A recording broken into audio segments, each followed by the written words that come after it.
कल्पना कीजिए आपकी माँ आईसीयू में है और आपकी बेटी को सैनिटरी पैड चाहिए और आपके बच्चे भूखे रो रहे हों और आप एक एयरपोर्ट पर फंसे हैं जहां पानी तक नहीं मिल रहा है। यह कोई फिल्मी सीन नहीं है, यह है आज का इंडिया और यह वजह है इंडिगो का बेकाबू संकट। नमस्कार, मैं फरीदा गजल और आप देख रहे हैं एक न्यूज़ 24। देखिए, देश की सबसे बड़ी एयरलाइन इंडिगो इन दिनों भारी संकट में चल रही है और इसकी मार सबसे ज्यादा उन यात्रियों पर पड़ रही है जो एयरपोर्ट पर 4-4 दिनों से फंसे हुए हैं। और वजह है नया FDTL नियम यानी फ्लाइट ड्यूटी टाइम लिमिटेशन, जो पायलटों के आराम और काम के घंटों को तय भी करता है। यह नियम सिर्फ इंडिगो पर नहीं है बल्कि सभी एयरलाइंस पर लागू हुआ है।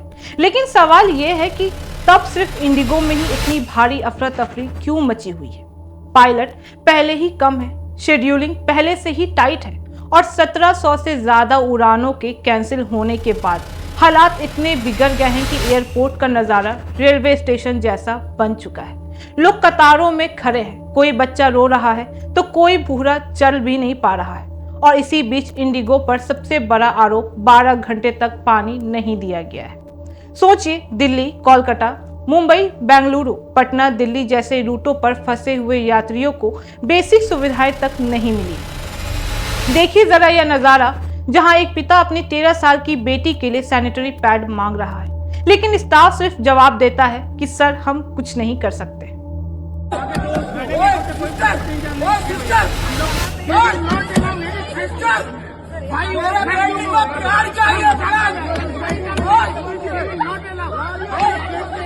बेटी का ब्लड आ रहा, ब्लड नीचे इसका ब्लड आ रहा, प्यार चाहिए।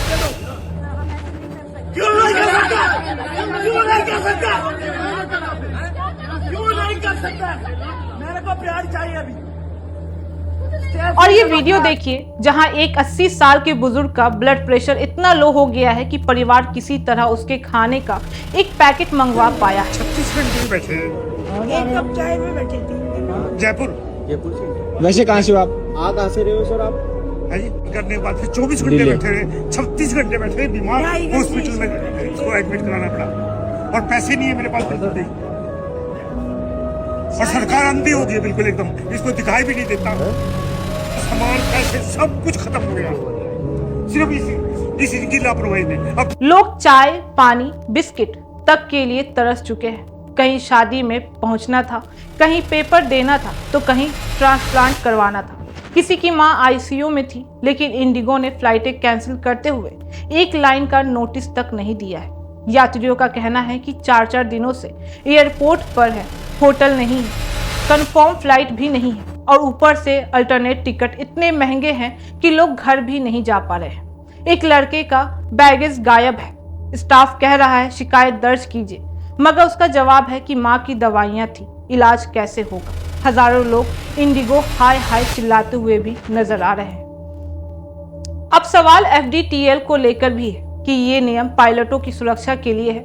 कितने घंटे फ्लाइट उड़ेंगे, कितने आराम मिलेगा और कितनी उड़ानें लगातार नहीं कर सकते हैं ताकि थकान के चलते हादसा ना हो। लेकिन इंडिगो इस बदलाव के लिए पहले से तैयार क्यों नहीं था?